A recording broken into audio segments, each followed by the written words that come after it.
السلام عليكم، كل سنة وانتم طيبين ورمضان كريم.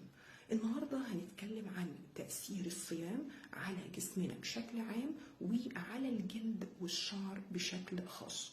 طبعا كلنا عارفين صوموا تصحوا، يعني الصيام صحة وله تأثيرات إيجابية وفوائد كتير قوي على أجسامنا.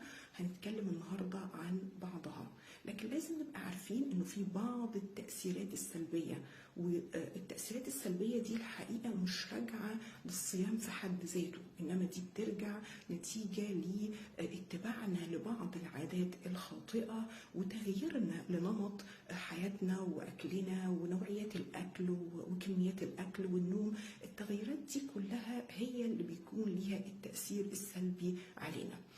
النهاردة هنتكلم بس عن النقط الإيجابية أو فوائد الصيام.